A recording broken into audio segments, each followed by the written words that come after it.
Hello hello hello hello everyone. पहचान तो लिया होगा। Hello hello hello hello everyone, this is Shashank Shekhar Tripathi. Welcome to amazing YouTube platform और subject academy learner. And एक चीज़ लिखना भूल गए हम लोग, क्या? स्वागत है आपका हमारे इस अनोखे बैच, एक अमेजिंग बैच जो कि बहुत अच्छे से चल रहा है। एक कदम तैयारी का, उसमें आपका स्वागत है। तो बहुत दिन बाद हम लोग मिल रहे हैं। फिजिक्स पढ़ते पढ़ते बोर हो गए भैया, बोर हो गए। बोर तो नहीं हुए भाई, इतने सारे न्यूमेरिकल्स आपके भैया फिजिक्स वाले ने कराया है, इतने सारे वीडियोस लगातार डाली, तो भाई सल्यूट है ना उनको। मतलब लगातार आपको पढ़ाया, आप लोगों ने पढ़ा भी अच्छे से, होप ठीक है। सारे न्यूमेरिकल्स आप लोगों ने करे होंगे बढ़िया भाई। आपको 10th में अच्छे परसेंटेज भी लाने तो किया भी होगा। तो आज हम लोग केमिस्ट्री का last chapter periodic classification of element. तो भैया लाइव प्रोसेस पूरा कैसे लगा?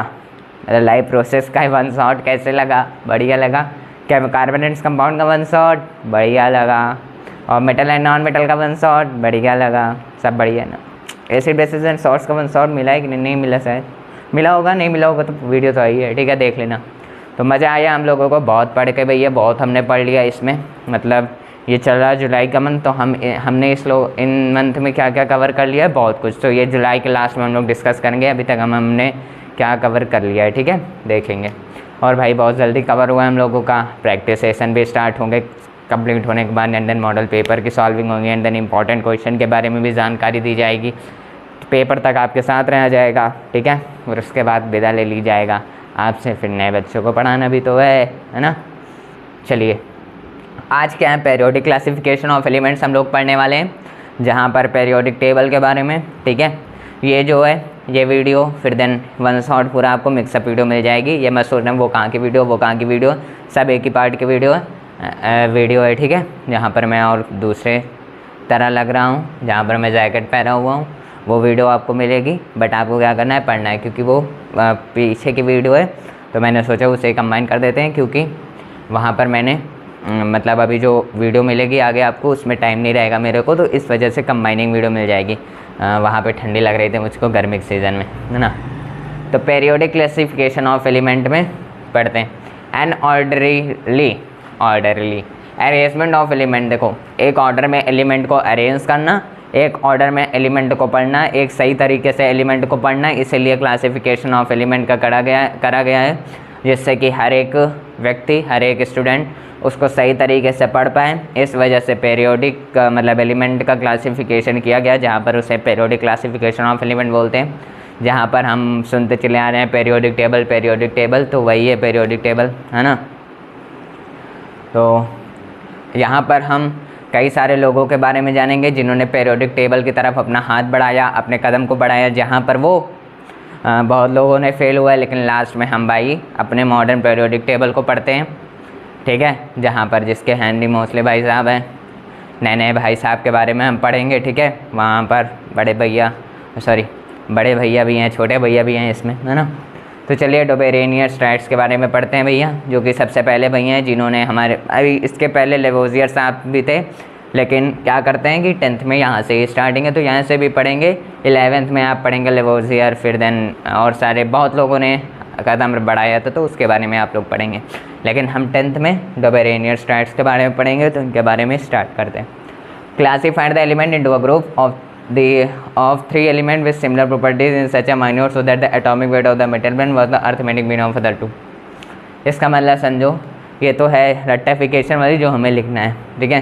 देखो, क्लासीफाइड द एलिमेंट 3 ग्रुप में, 3 ग्रुप में एलिमेंट को क्या क्या क्लासीफाइड किया, एक सिमिलर प्रॉपर्टीज़ के साथ, ठीक है।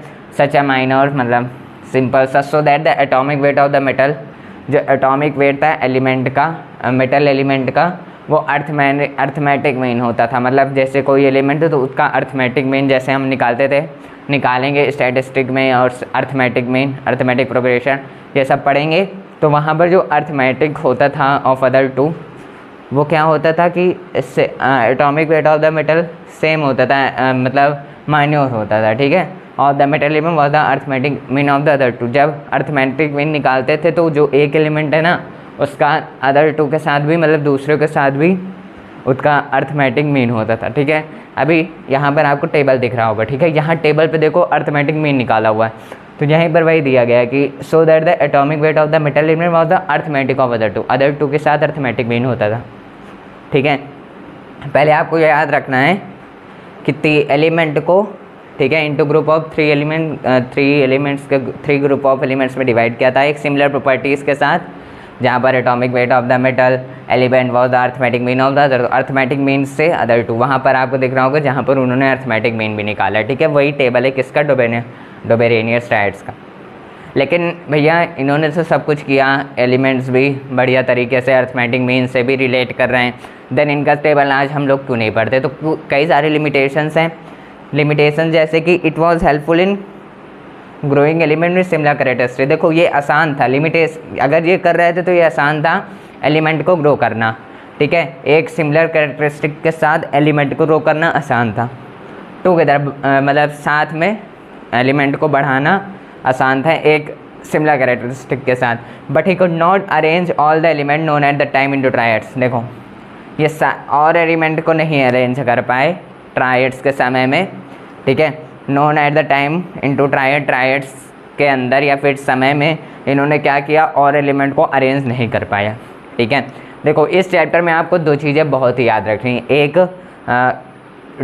किसी के बारे में, मतलब जिसके बारे में जो लोगों ने इन्वेंशन किया था, जिन लोगों ने कदम बढ़ाया था अपने टेबल की तरफ, पीरियोडिक टेबल की तरफ, उसके बारे में ही तो जानना है, लेकिन उसके लिमिटेशंस के बारे में जानना है। तो ये दो चीज़ तो ज़रूर याद रखनी है। पेपर में आप इतना भी लिख कर चले आएंगे देन इट्स सफिशिएंट, आपको नंबर मिल जाएगा।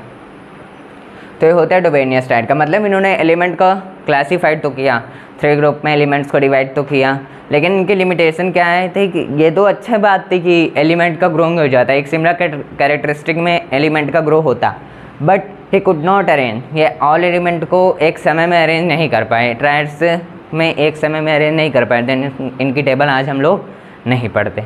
ठीक है, तो ये डोबेनियस टाइड का, आप इसका स्क्रीनशॉट या फिर पॉज करके लिख सकते हो, मैं साइड हो जाता हूँ। ठीक है, देन हम चलते हैं किस पे, न्यूलैंड लॉ ऑफ ऑक्टेवियस। आपने लिख लिया होगा।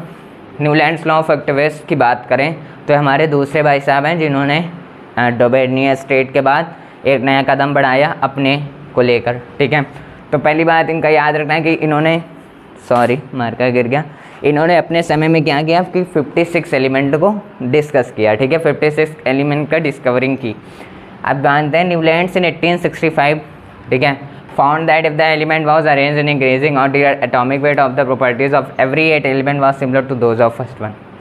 इनकी बातों को याद रखना है। इन्होंने क्या कहा कि जब इन्होंने एलिमेंट को, इन्होंने कहा जब आप लोग एलिमेंट को इंक्रीजिंग ऑर्डर में अरेंज करोगे, मतलब उनके एटॉमिक वेट को इंक्रीजिंग ऑर्डर में अरेंज करोगे, the properties of every 8 element, जितने भी प्रॉपर्टीज़ हैं, ठीक है, जो इनका इंक्रीजिंग ऑर्डर में जब आप अरेंज करेंगे the properties of every 8 element, जो 8 एलिमेंट होगा वो सिमिलर होगा दोज ऑफ फर्स्ट वन, मतलब जो फर्स्ट वन एलिमेंट होगा वो 8 एलिमेंट क्या होगा, वो सिमिलर होगा फर्स्ट वन के, मतलब पहले के सिमिलर होगा। मतलब इन्होंने क्या कहा, जब आप एटॉमिक वेट से इंक्रीजिंग ऑर्डर में अरेंज करोगे किसी एलिमेंट को, तो जो 8 एलिमेंट होंगे, एवरी 8 एलिमेंट, हर 8 एलिमेंट क्या होगा कि सिमिलर होगा किसका, फर्स्ट वन का। हर एक एलिमेंट किसका सिमिलर होगा, फर्स्ट वन का। ठीक है, और Newland it's called law of octaves, मतलब इसी को इन्होंने लॉ ऑफ ऑक्टेवियस कहा, जहाँ पर 56 एलिमेंट इन्होंने डिस्कवर किए इस तरह।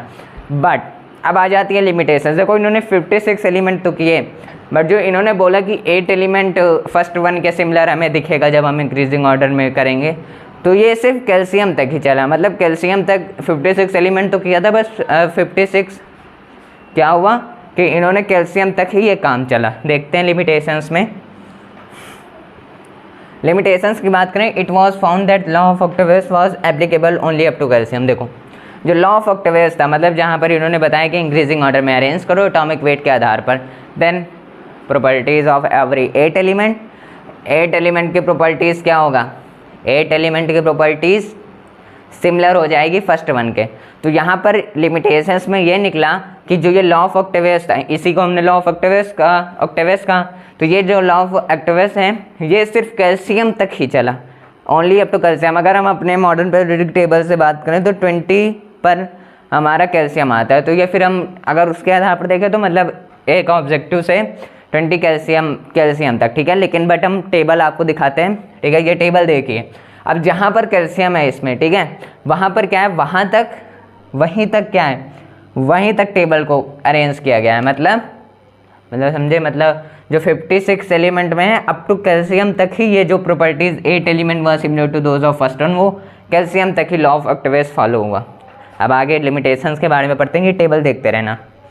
When several new element was discovered whose property did not fit into the law of Octavius, मतलब जब न्यू एलिमेंट को डिस्कवर किया उन्होंने, देखो 56 एलिमेंट के बाद जब वो आगे बढ़ेंगे, एक नए एलिमेंट के पास आगे बढ़ेंगे, देन वो फिट नहीं बैठ रहा था, मतलब जो लॉ ऑफ ऑक्टेवियस था उनके आगे वो फिट नहीं बैठ रहा था, ठीक है।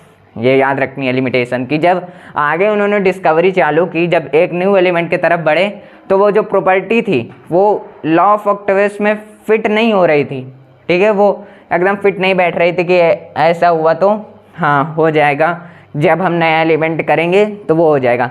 लेकिन जब हम मॉडर्न पीरियोडिक टेबल अभी आप आगे पढ़ोगे तो वहाँ पर जो सेट किया गया, तो वहाँ पर हम इसलिए डिस्कस करते हैं क्योंकि वहाँ पर सारी लिमिटेशंस को ले लिया गया था, एब्जॉर्ब करके उसमें रख दिया था मोस्टली भाई सामने, ठीक है। तो लिमिटेशंस में ये सेकेंड है। लास्ट में हम बात करें तो in order to fit element into his table, Newlands adjusted two element in the same slot but also put some on alignment under the same slot। अब होता ये है कि जब एलिमेंट को फिट किया गया था, मतलब न्यूलैंड्स के टेबल में जब एलिमेंट को फिट किया गया था, एडजस्ट किया गया था एलिमेंट को सेम स्लॉट में, ठीक है, एडजस्ट तो किया सेम स्लॉट में बट आल्सो पुट, अब उसी स्लॉट में जब इन्होंने कहा कि 8 एलिमेंट के बाद first one 8 element first one के सिमिलर होगा, देन इन्होंने क्या किया, जब एलिमेंट को फिट किया टेबल ऑफ न्यूलैंड्स में, अपने टेबल में एडजस्ट किया, एक सेम स्लॉट में एडजस्ट किया, तो वहाँ पर लेकिन क्या किया, some unlike element under the same note, unlike element को भी जो लाइक नहीं करते, मतलब जहाँ पर इन्होंने कहा 8 एलिमेंट अरेंज होकर फर्स्ट वन पे सिमिलर होगी, वहाँ पर अनलाइक उस स्लॉट में अनलाइक एलिमेंट को भी कर दिया। देन यही पंगा हुआ कि न्यूलैंड्स लॉ ऑफ ऑक्टेवियस आज हम पढ़ नहीं रहे हैं, ठीक है। इन्होंने बहुत अच्छा किया, 56 एलिमेंट डिस्कस किया, बट इन्होंने बोल ही दिया था क्लासिफिकेशन करते समय, क्या 2 बार मार कर गिरा, ठीक है। क्लासिफिकेशन के समय इन्होंने बोल ही दिया कि जो एलिमेंट अरेंज करेंगे हम इंक्रीजिंग ऑर्डर में उनके एटॉमिक वेट के हिसाब से तो सिमिलर होगा, लेकिन आते आते अंत तक लिमिटेशंस में वो गायब हो गया। देन इनका भी आज हम नहीं पढ़ते हैं, ठीक है। तो ये फर्स्ट पार्ट खत्म होता है, देन सेकेंड पार्ट आपको कंबाइन वीडियो में मिलेगी। तो सब बढ़िया है ना एकदम, आप लोग पढ़ते रहो ऐसे। पीरियोडिक क्लासिफिकेशन ऑफ एलिमेंट खत्म होता है हमारा, मतलब चैप्टर नहीं, अभी पूरा ख़त्म होने के बाद, और हम लोग अब मिलेंगे किसमें, कंट्रोल एंड कोऑर्डिनेशन के बाद, ठीक है। वही बायो बचा है, उसके बाद हम लोग अपने प्रैक्टिस सेशन एक नए तैयारी की तरफ बढ़ेंगे, एक नए कदम की तरफ बढ़ेंगे, ठीक है। देखो एक बात बताएं कि अब जो लोग ऊपर से ऊपर चढ़ते हुए अपने मंजिल को प्राप्त करते हैं, मतलब क्या होता है कि जब ऊपर जो है, मतलब ऊपर से होकर ऊपर ही चलता है अपने मंजिल, मतलब वो ऊपर है, जैसे यहाँ पर है, ठीक है, आप हो पढ़ते हो, लेकिन जो ऊपर है, ठीक है, वो ऊपर है आपसे, देन ऊपर से ऊपर जाता है, तो उसको क्या करता है कि उसको नीचे गिरने में बहुत डर लगता है, मतलब वो सोचता है अगर मैं नीचे गिर गया तो मैं डरूंगा। लेकिन जो ज़मीन से होकर ऊपर चल रहा है, जो ज़मीन से ऊपर चल रहा है, वो सोचेगा कि वो डर समझेगा, ठीक है, मतलब वो जानेगा कि मैं अगर अब गिरा तो वो धरती को जानता है क्या होगा मेरा, है ना। तो ऊपर से ऊपर वाले को बहुत डर लगेगा नीचे गिरने में, लेकिन जो नीचे से ऊपर जा रहा है उससे उस अर्थ का पोजीशन पता चलेगा कैसा लगता है, ठीक है। तो वो नीचे से ऊपर वाले को डर नहीं लगेगा, जो नीचे से ऊपर जाएगा उसे डर नहीं लगेगा कि हमारा क्या होगा, ठीक है, वो चलता रहेगा। ऊपर से जो ऊपर जाएगा वो नीचे गिरने का डर लगेगा उसे, ठीक है। तो ये जो नीचे से ऊपर जा रहे हैं बहुत आगे तक जाएंगे, ठीक है। ऊपर से ऊपर तो कुछ नहीं, नीचे से ऊपर जाओ, ठीक है। तो मिलते हैं अगले वीडियो में, तब तक के लिए बने रहो ऐसे चैनल पे, पढ़ाई करते रहो। वीडियो आती हैं आपके पास, डेली आती हैं 8 बजे, रोज़ सुबह आ जाती हैं वीडियो, ठीक है। हम ट्राई करेंगे कि सुबह भी वीडियो हो जाए, दिन शाम को भी वीडियो हो जाए, 2 टाइम आपको वीडियो प्राप्त हो, बढ़िया आप पढ़े मन लगा कर। मिलते हैं अगले वीडियो में, तब तक के लिए पढ़ते रहो, मचाते रहो, एकदम अच्छे से पढ़ाई करते रहो, कोई प्रॉब्लम कमेंट में करो, इंस्टाग्राम पे आ जाओ, डीएम करो मुझे, मैं आपकी मैसेज को देखूंगा। मिलते हैं अगली वीडियो में, तब तक के लिए tata bye bye, love you all. And then वो क्या कहते हैं उसे, आई फ्लू माइक्रो ऑर्गेनिज्म से बचना है आप। मिलते हैं अगली वीडियो में, सेफ रहना, हेल्थ को अपने बचाए रखना, क्योंकि फेवर देना वर्ल्ड का अच्छे तरीके से। मिलते हैं अगली वीडियो में, तब तक के लिए tata bye bye bye bye.